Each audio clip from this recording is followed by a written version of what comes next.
E Michele Bolsonaro recebeu R$89 mil do casal Márcia e Queiroz, o faz-tudo dos Bolsonaro.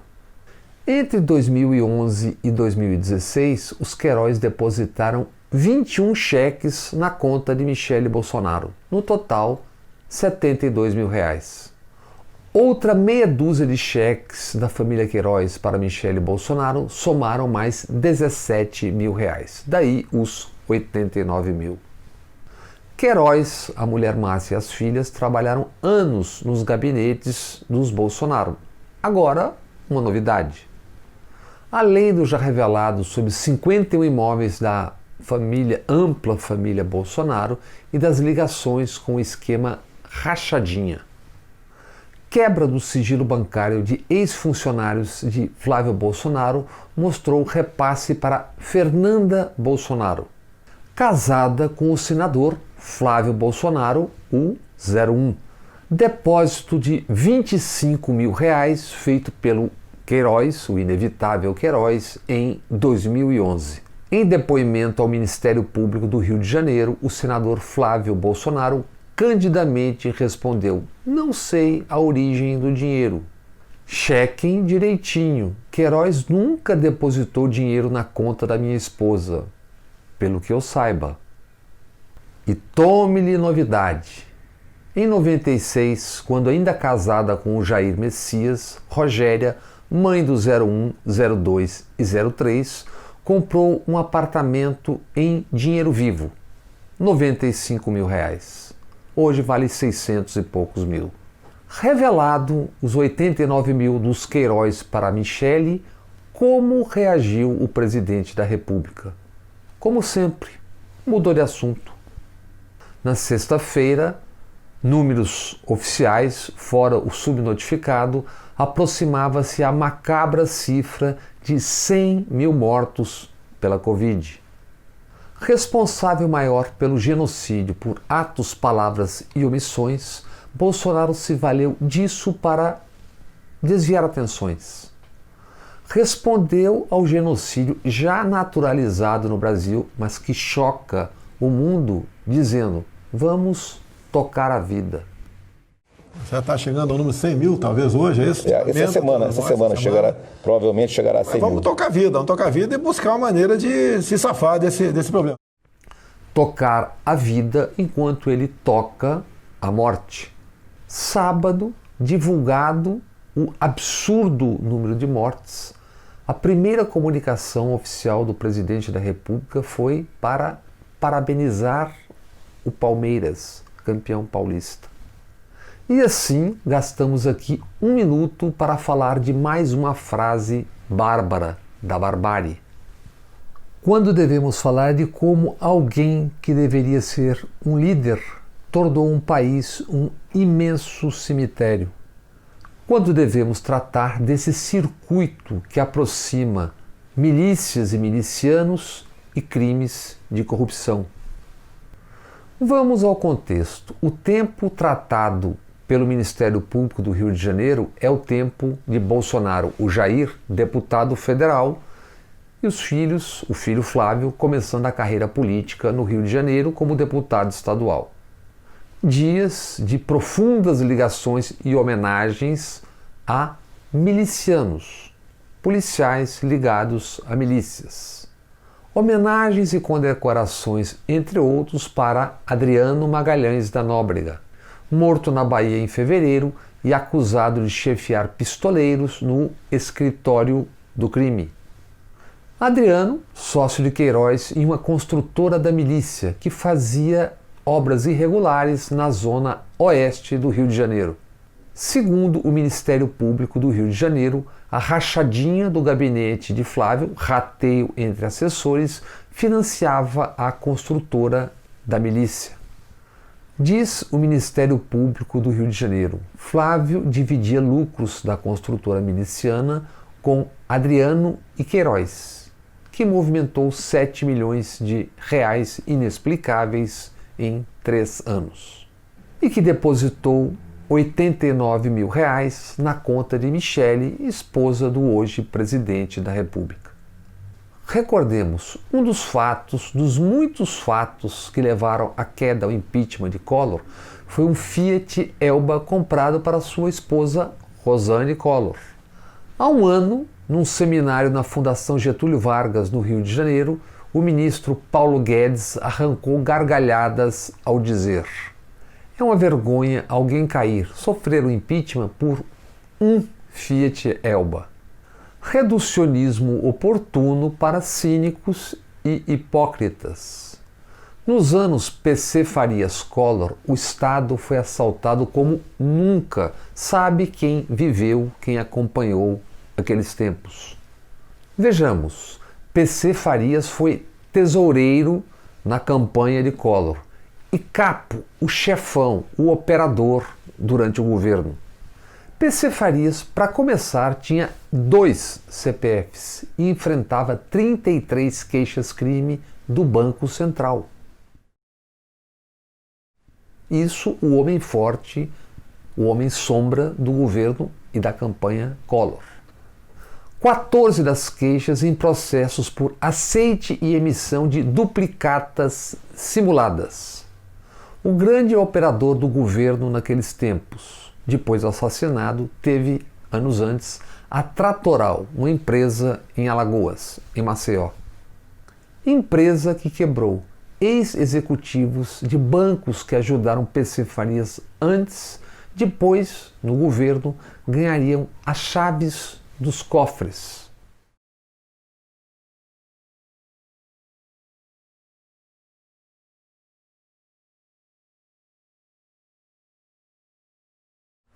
Na direção do Banco do Brasil, Caixa Econômica, Banco do Nordeste. Na órbita de PC Farias, também os ministérios dos Transportes e da Educação.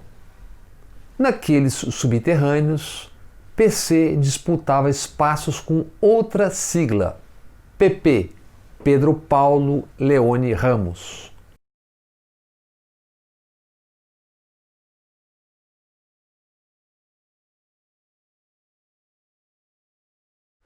O secretário de Assuntos Estratégicos e amigo íntimo de Collor.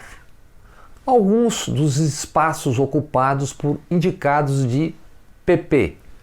O escritório da Petrobras em Londres, disputado a navalhadas. Ainda mais navalhadas na órbita do PP, a diretoria de compras da Petrobras. Em 91, o PP fez o presidente da Petrobras e seguia a disputa das siglas PC e PP nos subterrâneos do governo. A diretoria do Tesouro Nacional, a Telesp, a Telerge, a Cosipa, a Telemig, o Ministério do Trabalho, a Secretaria do Desenvolvimento Nacional e os 100 bilhões dos fundos Finor e Finan. Também a Comissão de Energia Nuclear, a CNEM. Luiz Romero, irmão de PC Farias, era o secretário executivo do Ministério da Saúde. Ponto. Por que 30 anos depois voltar a essa história? Porque o passado recentíssimo, o presente e o futuro exigem. Exceções feitas à revista então chamada Isto é Senhor e a Folha de São Paulo, os donos das mídias trabalharam escancaradamente para eleger Fernando Collor, destaque especial para a Globo. Todos temiam Brizola e Lula. Na eleição presidencial de 89, a primeira direta depois da ditadura, Mário Covas ficou pelo caminho. Ulisses Guimarães não decolou. E o chamado establishment, o poder real, temia Brizola e Lula. Até Pedro Collor falar isso já em 92, terceiro ano de governo, estrondoso o silêncio sobre o que Isto é Senhor revelava. Aquele era um tempo ainda sem legislação específica para investigar e punir o chamado crime do colarinho branco. Antes da Constituinte e da nova legislação, não se pegava o crime político empresarial. O governo Collor foi tanto que tornou-se uma exceção. como lembrou em entrevista recente a este canal o delegado Paulo Lacerda. Ele chefiou a equipe que prendeu PC Farias e lembra aqueles tempos. Depois de 3 anos, o inquérito tinha 38 volumes principais e 1.088 volumes de apenso, totalizando 267 mil folhas numeradas. Então, era um negócio assim fantástico.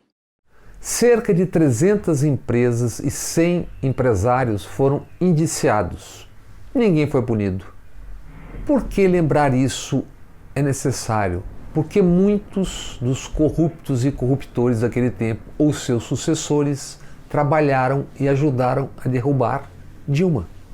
Partidos e líderes que nos anos recentes frequentaram manchetes e manifestações anticorrupção. Assim como, nesses anos recentes, empresários, figurões do sistema financeiro, mídias e jornalistas. Vários e várias, agora legalistas, combatentes pela democracia depois dos recentes anos de amnésia, ou do moralismo caolho e com chiliques. Só agora reportagens, opiniões e editoriais tardios. Antes tarde do que nunca, mas não nos enganemos. Isso tudo ajuda a entender a desinformação, a ingenuidade ou a boa-fé de tantos dos manifestantes. E ajuda a entender também, desde 2013, a picaretagem de tantos corruptos e corruptores à frente ou ao lado das manifestações anticorrupção. Quantos MBLs da vida financiados? Quantos líderes tucanos que a Lava Jato fez questão de não enxergar? Que só vê agora porque já tidos como carta fora do baralho. Seja contra Serra, Aécio, Alckmin, que não usem a mesma fórmula lavajatista usada por Moro, Dallagnol e companhia. Vazar, desmoralizar e assim condenar antes do fim das investigações e do julgamento. Como foi feito em uma das investigações, são várias, contra Fernando Pimentel, ex-governador de Minas, pelo PT. Há dias, Pimentel foi absolvido em um caso que envolvia também o consultor Mário Rosa e Carolina de Oliveira. Todos inocentados a pedido do próprio Ministério Público por absoluta inexistência de provas. Mário Rosa e Carolina foram investigados por 30 meses na Operação Acrônimo da Polícia Federal. O arquivamento, até se descobrir que não existiam provas, demorou 5 anos e 1 mês para sair, para acontecer. Mário Rosa foi chamado de cabeça de organização criminosa, cabeça de Orcrim, por conta deste inacreditável organograma feito pela Polícia Federal, onde ele e Carolina estavam acima do governador, do BNDES e de tudo mais. Resultado para alguns dos envolvidos. Mário Rosa viu acabar seu casamento de 18 anos, viveu um litígio conjugal e a filha teve depressão. Mário Rosa sofreu 21 buscas e apreensões e seu contador uma condução coercitiva. Carolina era profissional que já trabalhava com comunicação empresarial antes de namorar Fernando Pimentel. Casada com o governador, foi coisificada na investigação e nas manchetes por ser uma jovem bonita. 30 meses de bombardeio midiático, quando foram absolvidos, citando uma notinha aqui e ali, notinha de rodapé sobre as absolvições. Nestes anos, alguns tucanos, agora acusados e investigados, se tornaram estrelas anticorrupção, como se viu também com alguns petistas desde a criação do partido. Mas a diferença sempre esteve na atenção, no tom e no tratamento dado por mídias e justiça a cada qual. Para uns, como vimos tantas vezes, não a apuração e a divulgação como é dever do jornalismo e também da justiça, quando for o caso. Mas o escândalo, desde o menor sinal ou mesmo sem fato verificado, como vimos e assistimos e lemos tantas vezes. Para outros, os amigos de classe do clube, estrondoso silêncio até quando for útil, necessário mantê-lo. Nos últimos 15 anos, em especial 15 anos, um homem, sua família e seu circuito pontificaram incansavelmente contra a corrupção. Bolsonaro e seus filhos, chefes militares e clubes de militares de pijamas. E, claro, admiradores histéricos a bradar nas ruas por uma nova ditadura militar. Agora, eles e elas estão no poder. Mais de 100 mil mortos depois. 51 imóveis, dinheiro vivo, cheques e milicianos escancaradamente para lá e para cá. O que os envolvidos, todos eles e elas, têm a dizer? Recordemos como estes aí chegaram ao poder. Por anos eles fizeram política montados no discurso anticorrupção. E por anos fizeram esta política protegidos pelo mais estrondoso e profundamente revelador silêncio.